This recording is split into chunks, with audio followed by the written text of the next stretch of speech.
Good evening and welcome to GSMS News, coming to you live from our studio in GSMS Africa, Kano, Nigeria.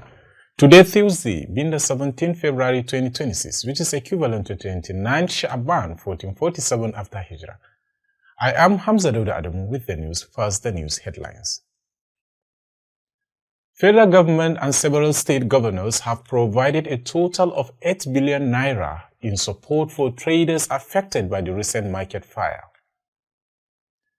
The Economic and Financial Crimes Commission (EFCC) continues to hold former Kaduna State Governor Nasir El-Rufai in custody.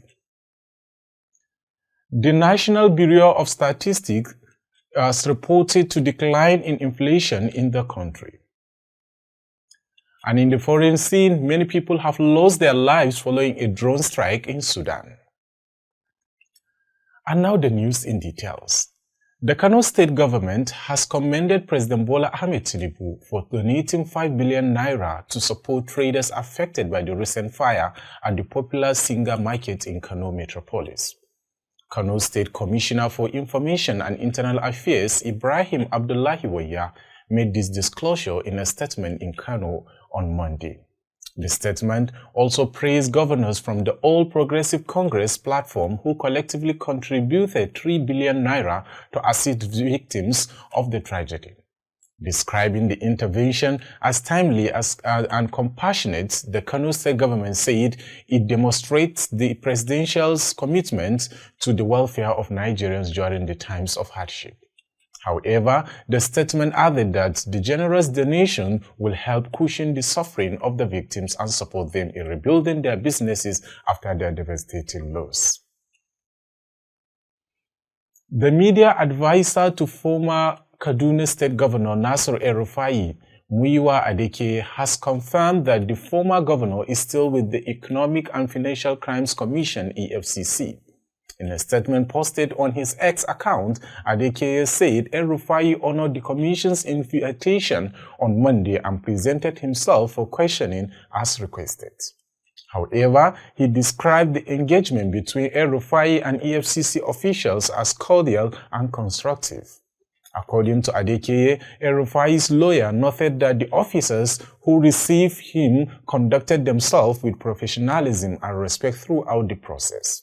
Therefore, the statement added that El-Rufai remains with the commission, although it did not specify when he will be released or whether the questioning has been concluded. Meanwhile, as of the time of filing this report, the EFCC had not issued any official statement regarding the matter. El-Rufai, now a leading figure in the African Democratic Congress (ADC) and among those preparing to challenge President Bola Ahmed Tinubu of the APC in the next election, has accused the federal government of using corruption investigation to intimidate opposition figures.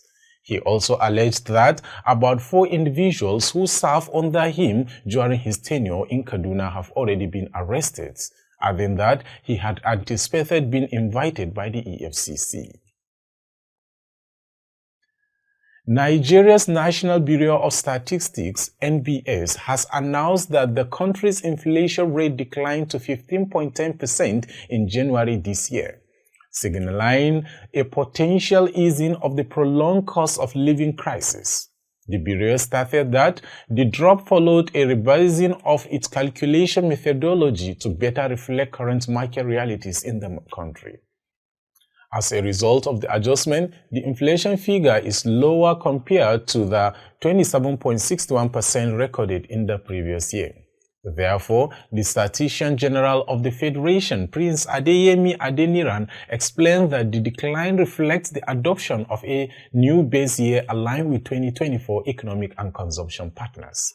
However, economic analysts have cautioned that the lower figure does not necessarily mean that prices of goods have been falling across markets, but rather that the measurement framework has changed. You are still watching to GSMS News, coming to you live from our studio at GSMS Africa. Stay tuned as we come back shortly.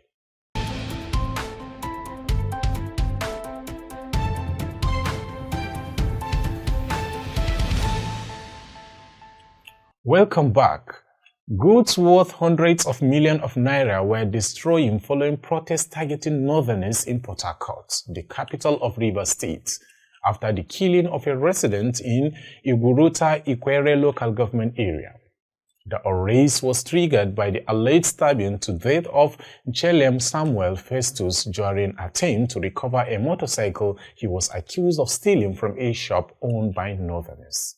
The incident sparked protests, with demonstrators accusing Northern commercial motorcyclists of criminal activities and demanding a ban of their operations, the closure of scrap sites, and the prosecution of those responsible. However, youths also blocked the Port Harcourt International Airport route and issued a 48-hour ultimatum to security agencies.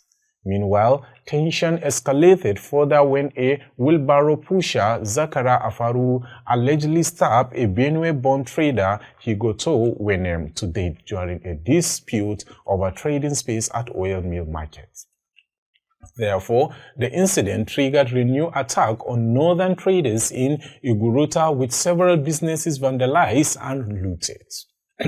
The chairman of the Hausa community in Rivers State, Musa Saidu, condemned the violence and cautioned against linking criminal acts to any ethnic group, stressing that anyone found guilty of wrongdoing should be prosecuted in accordance with the law. The Rivers State Police Command confirmed the arrest of the suspect connected to the oil mill market stabbing, stating that he is currently in custody while investigation continues. However, police said the victim was rushed to hospital but was confirmed dead, and his body had been deposited at the morgue for autopsy.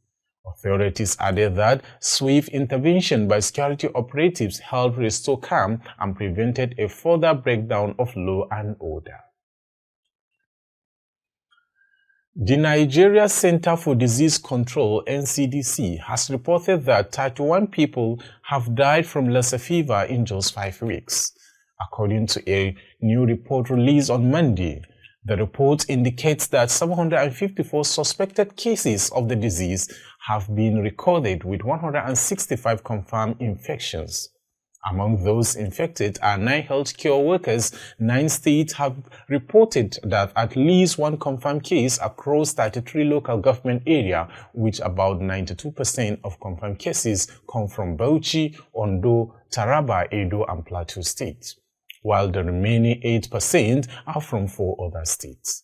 Lassa fever is a severe viral disease caused by Lassa virus, which is classified among hemorrhagic fevers and can be fatal if not detected earlier or treated promptly.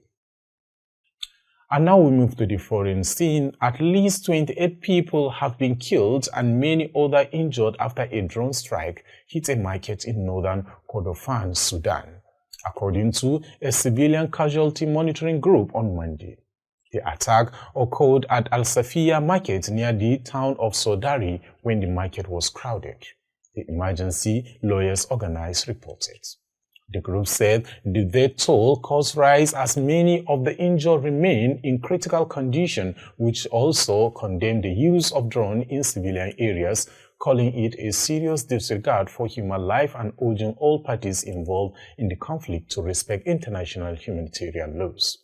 However, the monitoring group did not directly assign blame, but local reports indicate that the Rapid Support Forces (RSF) has increasingly carried out drone attacks in the Kordofan region in recent days. Therefore, military officials have denied targeting civilian areas. Sudan's conflict erupted in April 2023 following clashes between the National Army and RSF, which escalated after the failure of a planned transition to civilian rule. Since then, the fighting has spread from the capital Khartoum to Darfur, Kordofan, and other regions across the country. To end the news, a recap of the major items. You have heard the federal government and several state governors have provided a total of 8 billion naira in support for traders affected by the recent market fire. You also heard that the Economic and Financial Crimes Commission (EFCC) continues to hold former Kaduna State Governor Nasir El-Rufai in custody.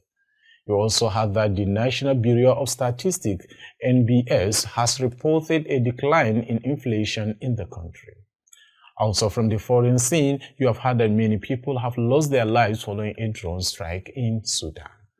This news comes to you live from our studio at GCMS Africa, Kano, Nigeria. You can also follow us through our social media handles at GCMS Africa or through our streaming platform or Radio Guardian at GCMS Africa.